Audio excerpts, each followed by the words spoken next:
واللہ سمجھ میں نہیں آتا. میں اللہ کو گواہ بناتا ہوں کہ اس میں کوئی مبالغہ نہیں کر رہا ہوں. جو لوگ قرآن مجید کو نہیں سمجھے ہوئے ہیں وہ زندہ کیسے ہیں؟ میرے غموں کی سارا مداوع قرآن میں ہے. روزانہ نئے پیش آنے والے چیلنجز کا حل قرآن میں ہے.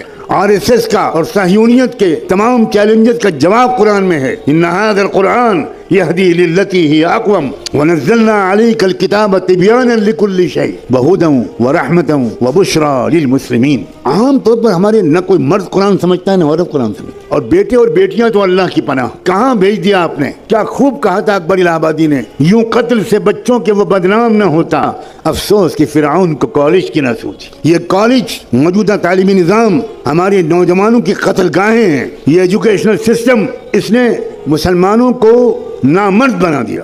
اسلام سے رشتہ ٹوٹ گیا.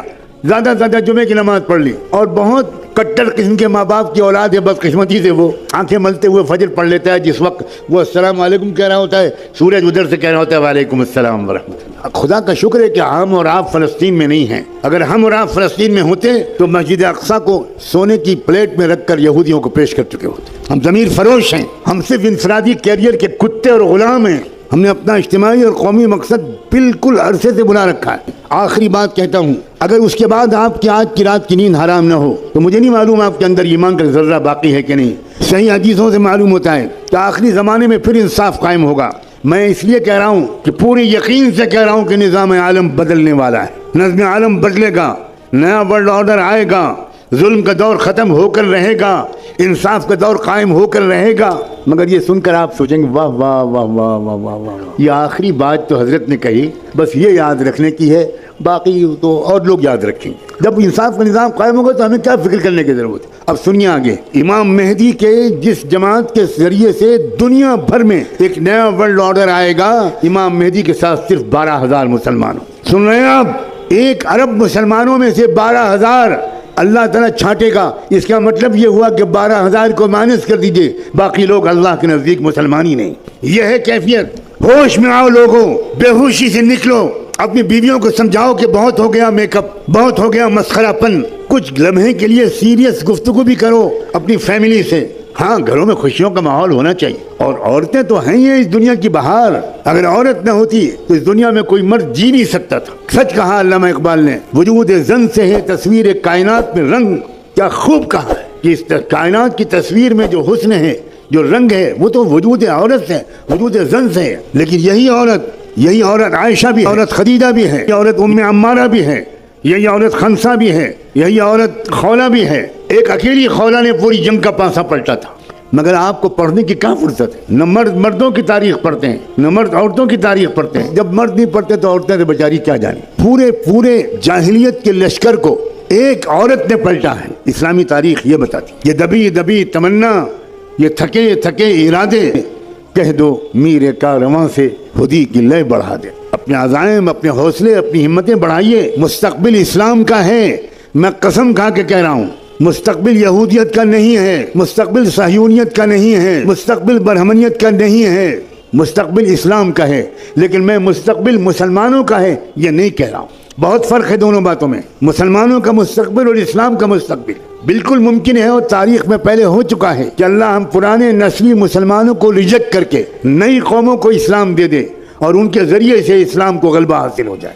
نسلی مسلمان ناکارہ ہو گئے. اللہ نے قرآن میں صاف کہا ہے وَإِن تَتَوَلَّوْا يَسْتَبْدِلْ قَوْمًا غَيْرَكُمْ ثُمَّ لَا يَكُونُوا أَمْثَالَكُمْ. اگر تم ناقدری کرو گے اسلام کی تو اللہ تمہیں بدل دے گا، تمہیں ریجیکٹ کر دے گا اور ایک نئی قوم لے آئے گا، اور وہ تمہاری طرح نکمی نہیں ہوگی. اور ہم دیکھ رہے ہیں ایک طرف مسلمانوں کے مرتد ہونے کا سلسلہ چل رہا ہے. آپ کی لڑکیاں مرتد ہو رہی ہیں. آپ نے جن لڑکیوں کو کالجوں میں بھیجا، ان کو موبائل دیا، ان کی تربیت نہیں کی، ان کے ساتھ نہیں بیٹھے، ان کو اسلام نہیں سمجھایا، ان کو قرآن نہیں سمجھایا، وہ لڑکیاں کیا کر رہی ہیں مجھے بتانے کی کوئی ضرورت نہیں.